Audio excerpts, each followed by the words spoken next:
No, it's not holding. The ceasefire was supposed to take effect on the 7th of this month, and the M23 Rebels issued a statement saying they will respect it and stop fighting after holding talks with the Angolan president. But just a day after, there was very heavy fighting reported in North Kivu province in the east of the country. And the Congolese army issued a statement saying that the M23 Rebels are the ones who attacked their positions first. The rebels also issued another statement saying it was the government forces that attacked them. So the ceasefire is not holding. There is continuous fighting, and both sides seem very interested in having a military victory. And so the situation is really bad. Very many people have fled the areas of Masisi territory in the east of the country, an area that's very rich in minerals, and the humanitarian crisis has really been worsened by this fighting between the M23 and the government forces. We've also seen that statement by the Electoral Commission that brings into question the leadership of the current presidency. Any reaction from President Tshisekedi's office in this regard?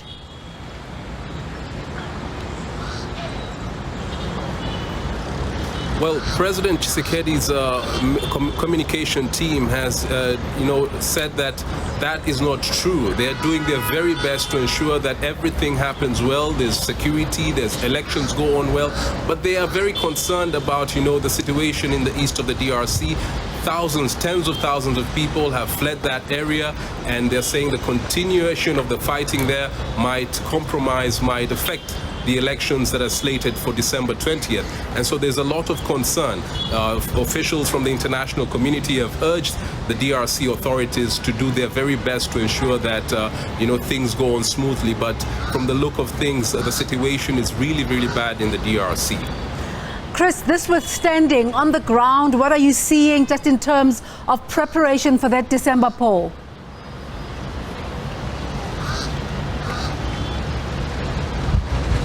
Well, some of the areas like Kinshasa, the capital city, have already finished carrying out the registration of voters. They have done it in other areas in Western DRC, but the problem is in the east. The east of the DRC has a very large population of people, but the continuation of the fighting there has displaced very many of them. Some have fled to neighboring countries and are not very keen on coming back because the M23 rebels have occupied so many territories in the east. And so there's really concern.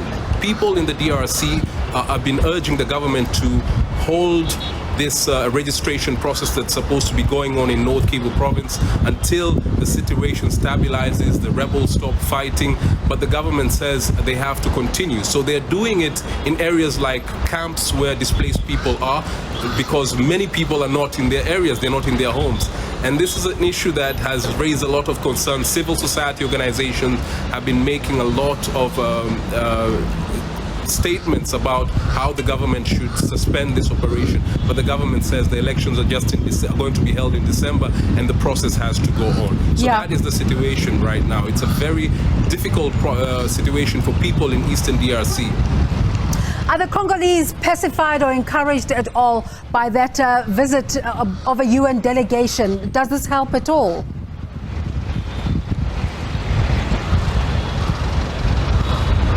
Well, according to some security analysts I've spoken to, they're saying this visit is just going to be another opportunity for a talking shop between the United Nations Security Council officials and Congolese government officials.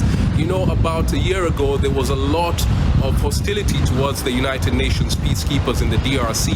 Many people wanted them to leave the country because they have been here for 23 years and the conflict in the east has gone on. The United Nations peacekeeping mission has a mandate of protecting civilians, but people have been killed by rebel groups like M23, ADF, Codeco. So people are sick and tired of the continuation of the violence in Eastern DRC. So many people have been saying on social media that this is just going to be another visit. We don't expect much from them. And there's a few people who are a bit optimistic. They're saying that we hope that the UN Security Council will be able to use its leverage to kind of impose sanctions on some of the people who are backing the rebels so that the fighting will end. But there's a lot of pessimism from many people in the DRC about the visit of the United Nations Security Council here. Yeah, and just some of the detail we have just in terms of the M23 ceasefire. What are the conditionalities?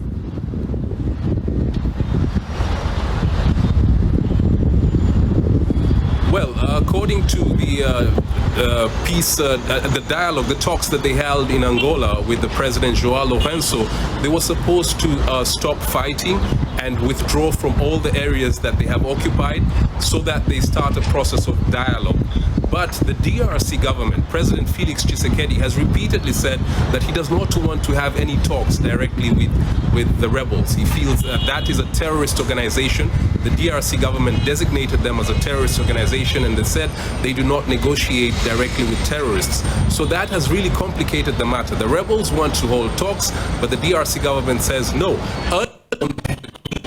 Them if they had withdrawn from all the areas, but the rebels did not withdraw. They continued killing people, and there were cases of rape of women in that area. So the DRC government is very angry. They're saying we cannot have any negotiation with people who have killed so many of our civilians and soldiers and bring them into the government or give them positions in the army, and that is the situation right now.